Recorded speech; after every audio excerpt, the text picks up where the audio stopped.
भनेपछि आज 7 मे 2022 तदनुसार 24 वैशाख 2079 शनिबार आज हामी माथिल्लो कोठाबाट हेर्नेछौँ। आजको शीर्षक छ संसार के हो।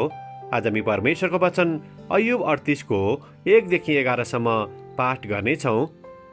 तब परमप्रभुले अय्युबलाई आँधी बेहेरीबाट यसरी जवाफ दिनुभयो, यो को हो जसले मूर्ख कुराहरू गरेर मेरो सल्लाहलाई तमिल्याउन खोज्छ?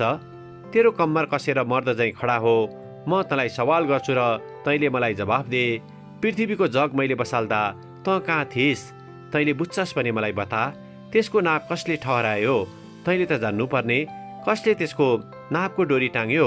त्यसलाई थाम्ने खम्बाहरू कहाँ अडाइएका छन्? त्यसको जगको ढुङ्गा कसले बसाल्यो? जब त्यस दिनको मिरमिरे उज्यालोमा ताराहरूले एकसाथ गाए र स्वर्गदूतहरू रमाहटले कराए, समुद्र पृथ्वीको गर्भबाट फुटेर निस्कदा त्यसलाई रोक्न कसले ढोकाहरू बन्द गर्यो? जब मैले त्यसलाई बादलको कम्मलले ढाकेर बाक्लो कुहिरोले त्यसलाई लपेटे, त्यसका ढोकाहरू र आग्लाहरू ठिक ठाउँमा राखेर जब मैले त्यसका सिमाना ठहर्याएँ र मैले भने, यतिसम्म मात्र तँ आउन सक्छस्, अरू यता आउन सक्दैनस्। तेरो शक्तिशाली छालहरू यही नै रोकिनुपर्छ। आमेन। यिर्मिया 29 को 11 लेखक यहाँ जोड दिनुहुन्छ, जुन योजनाहरू मैले तिमीहरूका निम्ति बनाएको छु ती म जान्दछु, परमप्रभु भन्नुहुन्छ, ती तिमीहरूका उन्नतिको निम्ति हुन्, नोक्सानीको निम्ति होइनन्, तिमीलाई आशा र भविष्य दिनलाई। आमेन। लेखक आफ्नो अनुभव र विचारलाई यहाँ यसरी प्रस्तुत गर्नुहुन्छ, मैले आफ्नो नयाँ कोठाका साथीहरूलाई भाडामा लिएको अपार्टमेन्ट स्कुल सुरु हुनुभन्दा अगाडि मर्मत भइसक्ने कुरा बताएको थिएँ।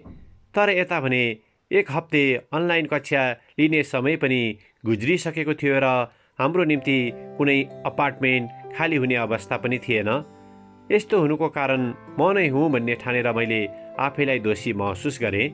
मैले सोचेँ कि यदि मैले पहिलेको घरधनीसँग अलि बढी समय मागेको भए असल हुन्थ्यो कि, वा अर्को अपार्टमेन्ट केही समयको लागि भाडामा लिएको भए पो असल हुन्थ्यो कि। यस्तै यस्तै अनगिन्ती कुराहरू मेरो मनमा खेल्न थाले। हामीले सहजै यदि यसो नगरेर वा उसो गरेको भए हुन्थ्यो नि भन्ने कुरा गरेर यस संसारमा डुब्न सक्छौँ। मैले प्रभुको वचनमा मनन गर्दै गर्दा माथि उल्लेखित यिर्मियाद्वारा उद्धृत गरेको वचन र अय्युबको निम्ति दिनुभएको प्रभुको वचन, यो को हो जसले मूर्ख कुराहरू गरेर मेरो सल्लाहलाई धमिल्याउन खोज्छ भन्ने वचन मैले सम्झेँ। म को हुँ र प्रभुको योजनाभन्दा आफ्नो योजनालाई माथि राख्ने?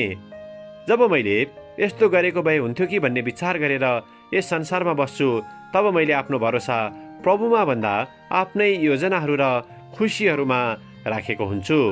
मेरो निम्ति प्रभुमा ठुलो योजनाहरू छन् भन्ने कुरामा पूर्ण रूपमा विश्वास गर्छु भने अब के होला नि भन्ने प्रश्नलाई छाडेर प्रभुमा म भरोसा गर्न थाल्छु।